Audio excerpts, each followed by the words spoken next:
Welcome back to Family Twist. Today we're joined by Lezlee, an author who has bravely navigated the turbulent waters of DNA surprises. Her book, If You Only Knew, chronicles her journey of discovering a truth that was hidden from her for decades. It's a story of family secrets, resilience, and the quest for identity.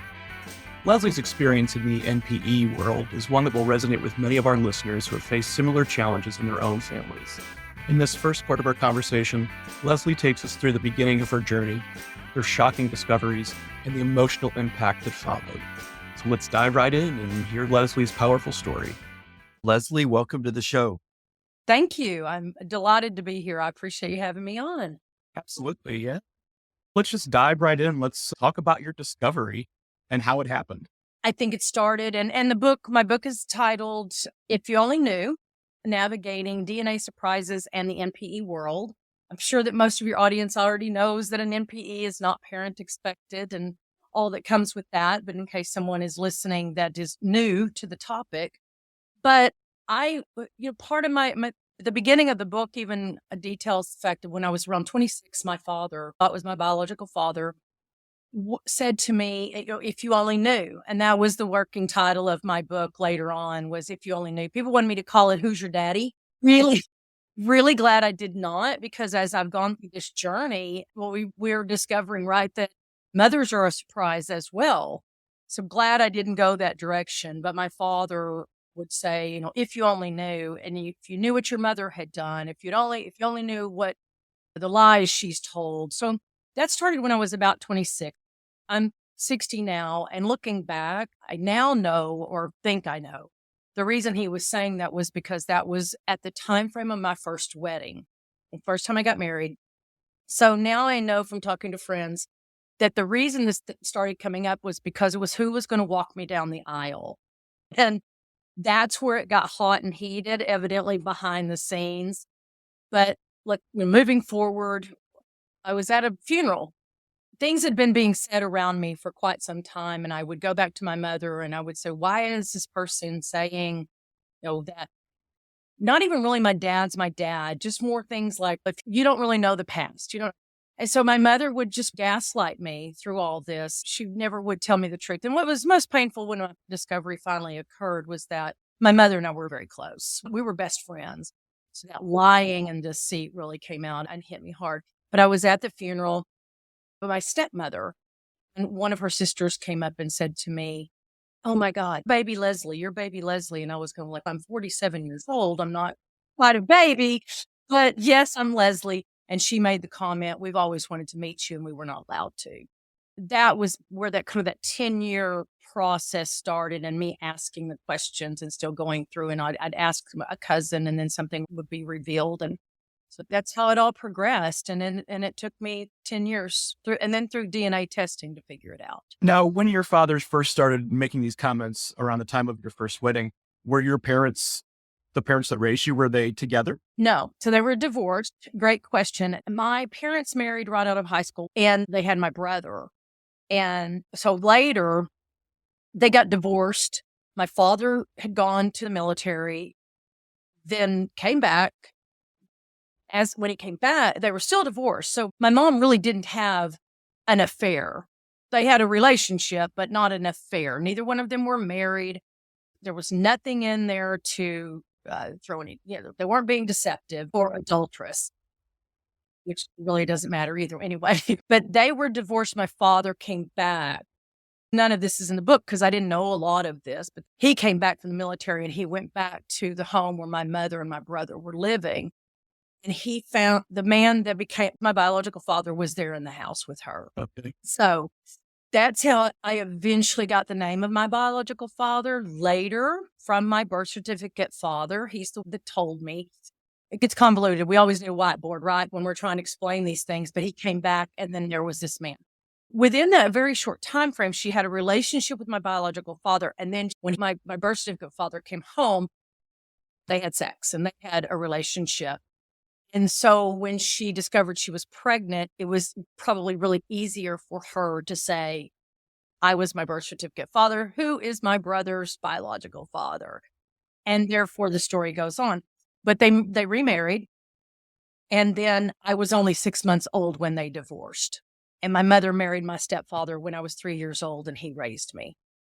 So Interesting. all these people intertwined, but in all honesty, I do not think anyone else other than my mother and my birth certificate father knew the truth during all those years. Did your mother have any more children after she remarried? No, she did not. She and my stepfather never had children. My mother was a type 1 diabetic since she had me. So she was probably like 24 years old. She was not even advised to have me. She'd had a lot of complications.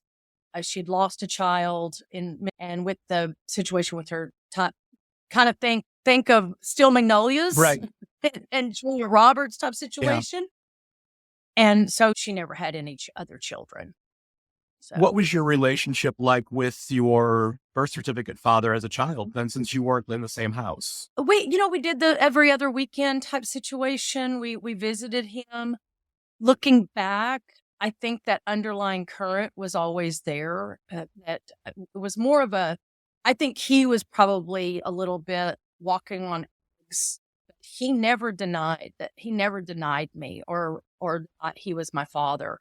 And even if my grandparents knew on that side of the family, they never revealed anything. And even my cousins are always like, you were the favorite grandchild. How are you the favorite grandchild when now we know you weren't even blood? And I'm like, that shows you that blood is not thicker than water, because I was the favorite grandchild. But who knows? I mean, I don't know if they thought they knew about it and they felt sorry for me, but I was just the easiest of the kids, I think. I'm not now, but I was then. And so my relationship he's the one that told me a few years ago, but he was also the one that was torturing me. And he's still alive. He's 84 years old. He's a wonderful man. We're still close. I go and stay with him one weekend out of every month. I try to. But however, it is the 800-pound gorilla in the room. We never speak of this and we never speak of the book. Yeah, he knows it's been written. And I don't think he's read it. My brother has not even read it. But I think it's painful. I think it's very painful for him still. And to truly read it, I think he would be genuinely surprised, but love it, because there's nothing in the book that is ever contradictory of him or makes him out to be a bad guy. It's just about what this looks like for people, helping others to realize that we're not a piranha. We're not after people's money. That's the biggest one that really bothers me is, what are you after? I'm not after anything other than to hear stories about who my biological father was. That's all I want to know. True. Yeah. And now the gloves are on some days. I'm going to find out as much as I can. Money. I'm not looking for money. I have my own money. I don't have to worry about that. So that's kind of sad. Well, I'm curious, and this might be a spoiler that you don't want to give away, but have you connected with your birth father's family? Yes. So my birth father, so I did not have the full discovery until 2021. My biological father passed in 2020 of leukemia. That's probably the best information out of all of this that I could have obtained. I'm not a believer in thinking that we're on this search in order to find our medical background, because it's a great little bonus. But the truth of the matter is most of us are looking for our lineage. So never got to meet my biological father. Reached out from the very beginning to my half sister. She was absolutely horrible. I have to admit, she is the one that continues to this day to deny that our father and my mother had an affair. And I've always told her, no, they never had an affair. That was really in 2021. And I've not had much connection with them at all. I just stepped aside and let it go, because I was finding some other people that were like first cousins. I always say first cousins. I have 2 half sisters. I have 3 nephews, and I have a niece that I've met. The niece, she's very loving, it's a wonderful relationship, wonderful situation. But none of the others will meet me. They all live right here and right around me in Texas. Would have loved to have met them. I made a decision that I wasn't going to just keep letting something reject and hurt me. I've gone for the positive. Now, there are times where I have still tried to reach out to one cousin, but one sister got in the mix, and she basically forbade everybody to meet me. And why she has that stronghold over everyone, I have no idea. But I decided I wasn't going to allow the hurt to continue. So I've moved on, and I've written the book. I do a lot of book signings. I do book clubs. So through all this, if I can help other people get through this trauma, drama, whatever you want to call it, then that's really, I tried to take the lemons and put it into lemonade. And that's been my goal all along, not to ever hurt another human being. That's not my goal at all. My journey has been painful, but there's been a lot of really wonderful things too. And part of that is this community, because most of us truly are all about helping one another. And I can get teared up about it because I go to retreats, and I was at Roots Tech this year in February, March. My husband went with me, where we had the book, but people would ask me, they would come up to me and ask me questions like we're talking about. And the tears would just start with them because they had no one to share their story. I'm trying to explain to them, there is a whole community out there that doesn't judge. Now, don't get me wrong. I just wrote a story about wolves in sheep's clothing. The whole article, there are some groups out there that do not have the best interests of everybody. They're just profiting and making money off of this. There's nothing wrong with capitalism. When I was at the conference, just trying to help people understand, go to each of these booths, reach out to these people. Yes, some of them are businesses, but for the most part, we're all in this together, trying to educate others to help each other. And it's really important. And to think, I don't know when you guys really got into it, but when I first found out, I was clueless. And then getting on podcasts to be able to help spread the word. And I always share all that on my social media because we each have a different thought process here, and each have a different story. But even at the conference, it was just helping people to understand your story's not going to be the same as everyone else's. It shouldn't be. But they do start to link in all at one point because we're all going through we're all in the same community. My husband just looked at me when we left. He said, "You're going to be exhausted mentally." And my husband's a sweet, dear man. He would have to walk away. He said, "I do not know how you're bearing this." And I'm an empath in many ways. I'm an empath. I was exhausted when I got home, but what a blessed exhaustion, because I really got to help that this isn't, they're not alone. And there is a lot of information out there to help them get through this. It is a blessed exhaustion. It's something that it's very difficult to explain, but I think for those of us that are trying to help others get through this a little bit, again, it's not to be, look, we're know-it-alls, but there have to be those of us that are stepping up to the plate, telling our story, because so many people that I talk to say, well, they're still alive. Okay, I get that. They don't want to tell the story until after the person has passed. But my thing with all of this is, it's a race against time. I don't know how old you guys are, but I'm 60 years old. For me, this was a race against time. That's the only way that I can explain it. I didn't start moving and asking questions. I knew I was going to lose family members, and I have, that knew my dad and knew my father. I could gather that information. That's the selfish part of it. And I have to admit it is. I deserve that. And I have the right to know what my lineage is. I do. That's the only time I ever get really upset about this topic, is when people are trying to deny me of my past. And that's not fair. I just don't think it's fair to do that to people. No, you're right. So. And we definitely relate to the race against time. And we're kind of crazy, but we literally met Kendall's birth family on his father's side for the first time in October. And by January, we had moved from California to New England. Yep. Really? Yes. Wow. 17. I found Okay.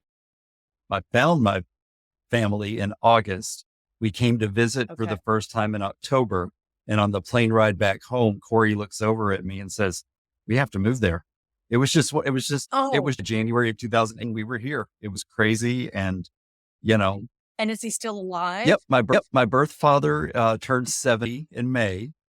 And he's young. Yeah, I know. I'm 54. So that tells you my parents were 15 and 16 when I was born, which is why I was given up. But two of his 3 other children live nearby too. So, and they've all been accepting, and you haven't had to. On my father's side, everybody's been great. I've never spoken to my birth mother. I'm close. One sister on that side. The other one, what's hard, I think, for me is that my biological mother lives in the same town with the two who don't really connect with me very much. You know what I mean? She just isn't close to them. And like your half sister sounds very demonstrative. Yes. Demonstrative. Yep. Yes. Yeah. I purposely use that word. My, my brother, my mother's other son, his wife seems to run the whole show, and she can't believe that the whole family, you know, is disrespecting my mother for, it's like, screw you. They have the right Yeah. to know me if they want to know me, you know, but whatever. Right. I mean, it's their choice if they want to accept or not, I guess. I don't understand it, but I came from a different world. I was raised by my stepfather and I adored him.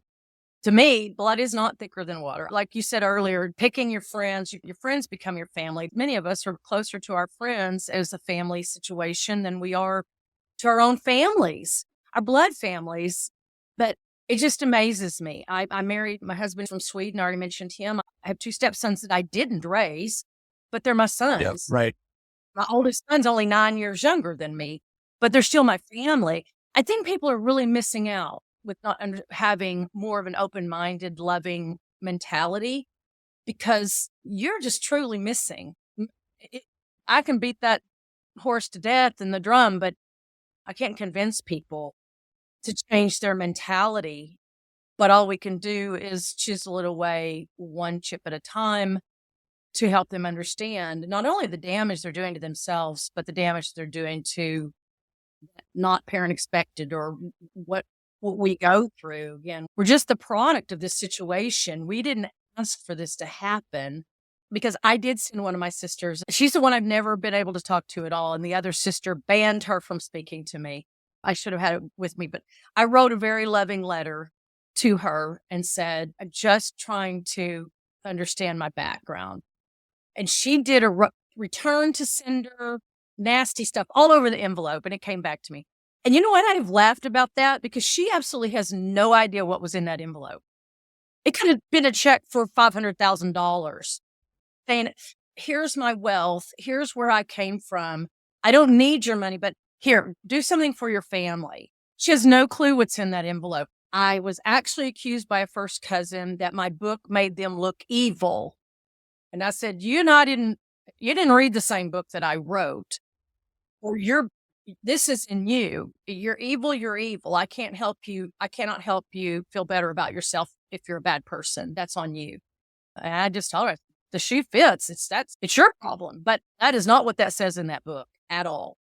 I mean, we won't get into the nitty gritty details, but I mean, we just literally within the last couple of weeks, sister on his mother's side that we're in great relation with, there was some drama earlier this summer with that side, and just this chain of text messages. Like, I mean, I'm just like, my jaw's on the floor. Like, I can't believe the stuff is being said, but it's just, they're narcissists, and Yes. you learn to deal with, on the flip side, not only have we been in great reunion with Kendall's father's side of the family, but his former stepmother's side of the family has also taken us in.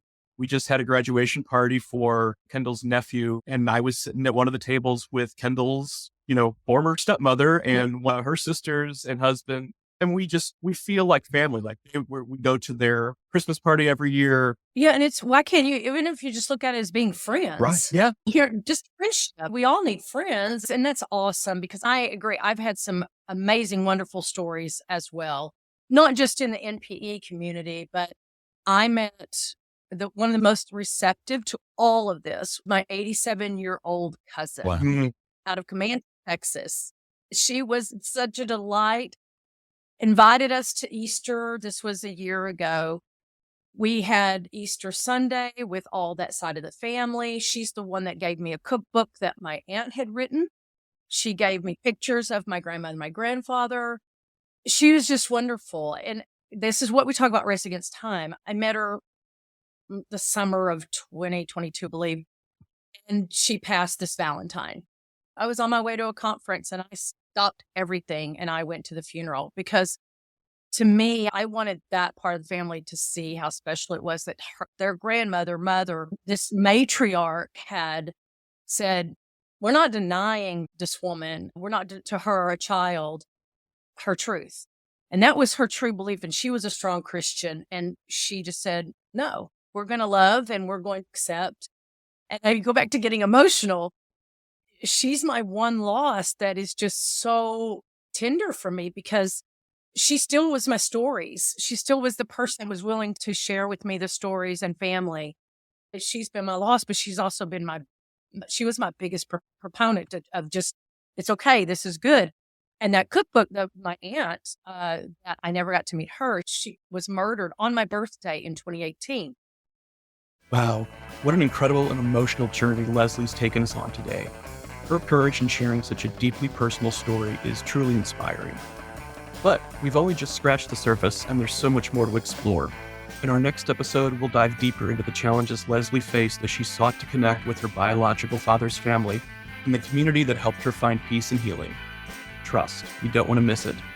As always, thank you for tuning into Family Twist. If Lezlee's story resonated with you or you have your own story to share, we'd love to hear from you.